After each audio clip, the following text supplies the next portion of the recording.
Are you feeling behind after the holidays? I want you to hear this. Your body isn't behind, it's actually asking for safety. This time of year comes with so much pressure to start strong or clean things up or to fix what you think you actually messed up at the end of last year. But your body isn't a problem to solve. It's simply responding to a season that was busier, sweeter, louder, and more stressful than usual. So if you're tired, if you're craving more sugar, or you're struggling to get back into your routines, there is nothing wrong with you. Your physiology is just trying to recalibrate after such a busy season. So today I'm going to show you exactly what's happening inside your gut, your hormones, and your nervous system after the holidays, and how you can support your body in a way that feels grounded, restorative, and sustainable. By the way, if you're new here, hi, I'm Janell Yule, and this is the Transformation Show, where we talk about how to work with your body rather than against it so you can feel grounded, supported, and truly well. So let's start by looking back at what your body has actually been navigating these past few weeks. And if we're truly being honest, it's probably been longer than just a couple weeks. It's likely started around Halloween and carried all the way through the new year. There has probably been an increase in sugar. And when you are eating more sugar, you probably have experience, you crave more sugar, or what I like to call the sugar dragon comes out. And that will impact your gut, it will impact your mood, and it will impact your cravings because we have these microbes in our gut and they actually feed off of sugar. So if they've been getting a lot more food, then those cravings are going to show up from a physiological standpoint. Your stress hormone, cortisol, has likely been impacted over the course of the last several weeks. Now, for some people, that is in elevation, so they have an excess of cortisol that is being produced. And for other people, it actually is the opposite. It's actually too little cortisol being produced. And both of these, it's kind of two sides to the same coin, both of these can result in fatigue and disrupted sleep, cravings, mood, energy, a whole host of things. The next thing is you have had less structure. And in some ways, that probably has been really, really good. So maybe you took time off during the holidays. I know I did. And that I was out of my routine. And it wasn't necessarily bad, it just was. And depending on how out of your routine you were or what that looked like, you can have a dysregulated circadian rhythm. You are maybe staying up later, especially this time of year. Maybe you're not getting outside as much. And then, not to mention, your meal timing can be off. So, I want to bring in a really, really important point here around circadian rhythm. So maybe you're familiar with circadian rhythm, maybe you're not. We're going to talk a whole lot more about it in future episodes. And circadian rhythm is your light environment. And so, what I also want you to know is when you are eating, you're also signaling to your body that it's time to be awake. And so, if during the holidays, like right now, we have a lot more darkness. Fortunately, the days are getting longer. We passed that really dark period with winter solstice back in December. And even though the days are getting longer, we still have a lot of darkness. And so when you are eating, when it's dark out, you're actually signaling to your body that we should be awake. So food is also a signal around your circadian rhythm. And so if you're eating later at night or you're skipping meals during the day and then you're eating at night, that is really going to throw off hormones and throw off your system. And then lastly, maybe you had more social stimulation, and maybe some of that social stimulation is not necessarily what you ideally would like. And so this can show up in our nervous system as we are sympathetic So we are in fight or flight, we are on. And then it can also show up in our nervous system as when we start to shut down because it's been too much. So the nervous system, when it comes to nervous system dysregulation, it's too much, too soon, too fast, or not enough. And so, if you experienced any of those things over the holidays, which I don't know a human on the planet who probably didn't experience some of that, this is showing up in your nervous system. And I recently learned this term, and I actually don't even know where I learned it. And it is, people often say like introverts recharge when they are alone and extroverts recharge around people. And for so much of my life, I would say that I'm extroverted and I like being around people. I like talking to you and coming here and sharing. And yet, I have been finding as I get older that I actually I need a lot of alone time. And so there's a term for that called omnivert. So maybe you are an omnivert like me. The other thing that can happen in our nervous system is that like the holidays require a lot of doing. And again, social situations, showing up, being around a lot more people. And so our nervous system perceives that as expansion in the doing. And so, and I'm leaning forward if you're watching this on YouTube, because that expansion is like that leaning in, that leaning forward, that doing. And naturally, with expansion, we also need contraction. So, what you may be experiencing right now that you are labeling as not having willpower, not being motivated, feeling, I'll use the lazy word, maybe that is language. It actually could be that your nervous system is needing contraction after weeks, potentially, of expansion. So that leads me right into the fact that January can bring up, if you're not in that new year, new you energy, it can bring up some shame. And it can also bring up shame around maybe letting go of some of your supportive, healthy habits that you typically would engage in December. Or maybe you indulged in food, drink, whatever it is. And now you have this mindset that, like, I have to make up for it. And this is really coming from a learned pattern of self-correction. And it often comes from perfectionism. It often comes from an all or nothing mindset. So we are either all in or we are all out. And that is a learned pattern. And in some ways, it has probably served us. And in so many other ways, it hasn't, because what happens is you can only be, from a nervous system perspective, all in for so long before it becomes nothing, because your nervous system says it's too much, it's too soon, it's too fast, it's not enough. And so when you go into January with a lot of this urgency, your nervous system actually perceives that as a threat. And I want you to really hear that, because that is why so many of the changes that you have tried to make in the past, or maybe you are in the midst of making right now, if you are not doing it from a place where your body and your nervous system are on board, it will not stick. I have been there. The clients that I work with have been there, and you likely have been there too.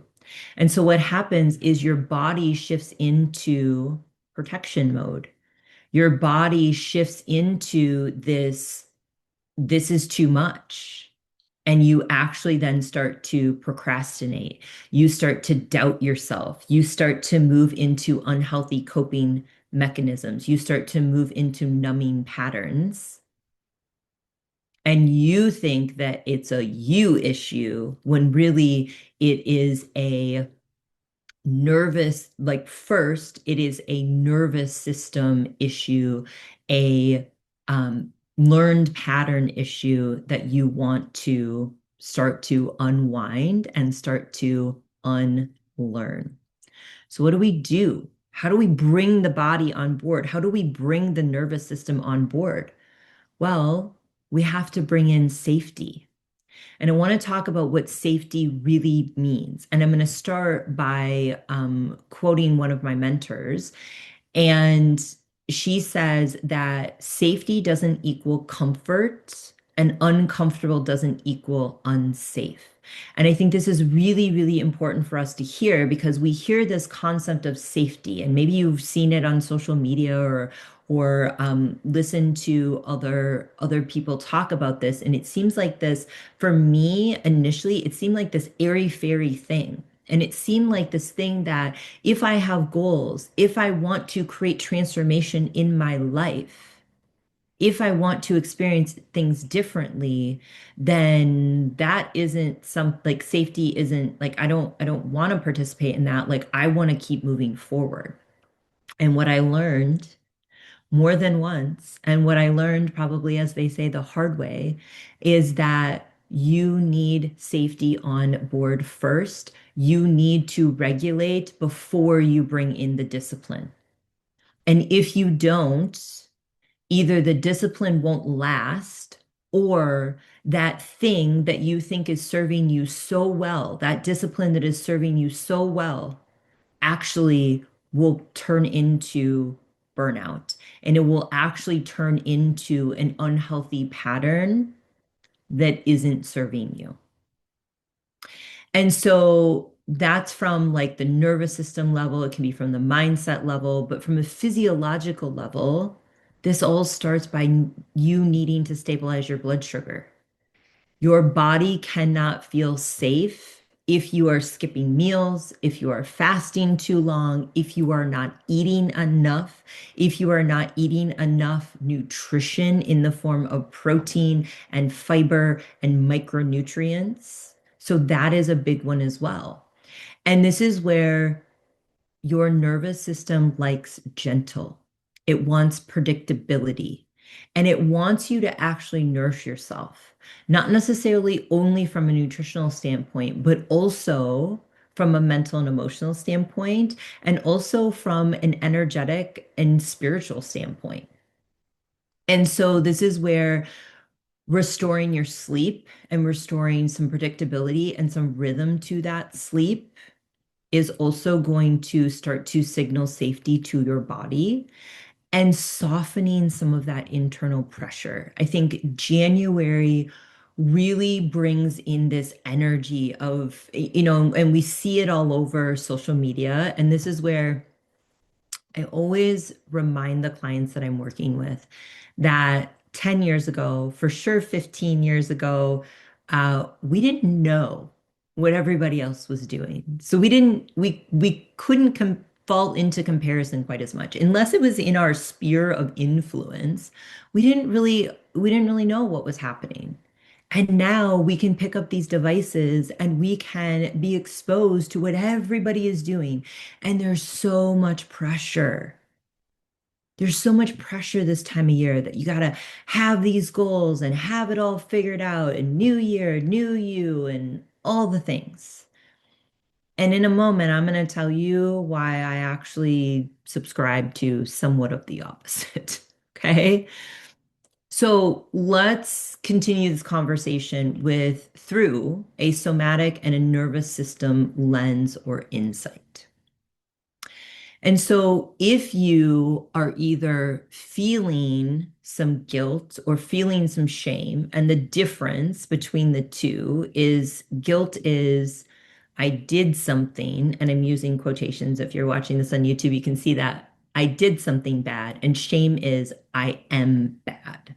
If we're using the kind of a blanket label.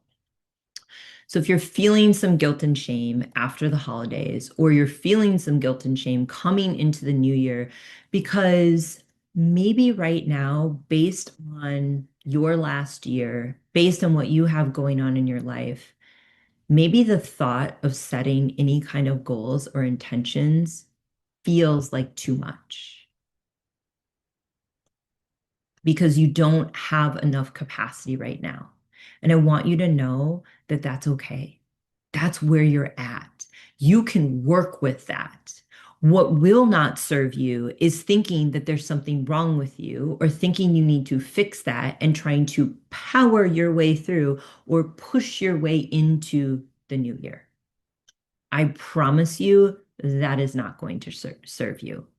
So, what I want to invite you to check in with is that emotion, is that shame or guilt actually in your body somewhere? So, in the past year, if I'm sharing candidly, shame has shown up in my body multiple times, and shame that I didn't even realize was there. And it's showing up to be healed. And for me, it shows up as sensation or pain in my abdomen, specifically on my right side. So I can check in, I can know where that is. But maybe for you, it's in your chest. Maybe for you, it's in your shoulders. Maybe it's in your jaw. And so this is the somatic piece of this is understanding how this is showing up in your body and is there some kind of movement, breath, etc., that you can do to release? And here's the other thing that I want you to know is lasting transformation, lasting change. Anything that you are wanting to do or create in the new year to reset only happens in a regulated state. This is how change actually happens when you do something called titration.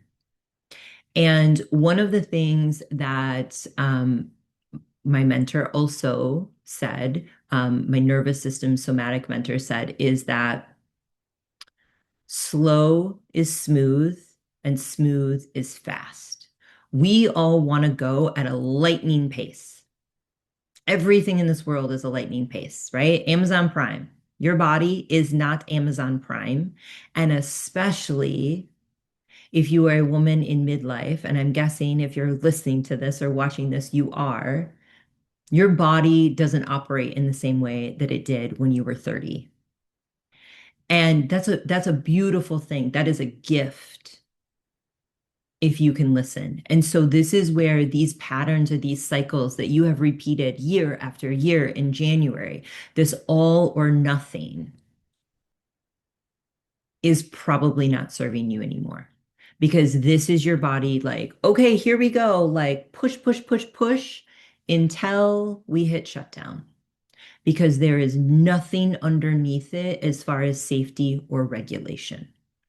And the other thing that I'm going to share with you about this time of year is that what if just because the calendar turned to January, just because we flipped into a new year, think about what's happening right now. And depending on where you're living, it could be different for you. But where I live, it is like we talked about earlier, it is darker. It is cold. We are in winter. Winter is a time of reflection. It's a time of going inward. It's a time of rest and restoration. Spring is a time for blooming and that like new energy. And so I really want you to think about that. If we bring in a woman's menstrual cycle. So if you're still menstruating, winter is your period, it's your bleed. Spring is that follicular phase. Like we're moving, like hormones are coming up. Ovulation, that peak hormonal time is summer. Luteal phase, we're coming into fall before we move back into winter. So as a woman, if you're still menstruating, you're experiencing this on a monthly basis, and you can work with this, and we will have conversations about that. And even if you're no longer a menstruating female, you can still work with this cycle because as a woman, we are not the same day after day or week after week. And so maybe reconsidering if January has always felt challenging for you, if this whole, New Year's and intentions and goals and all of that really hasn't felt aligned for you, there's a reason for that.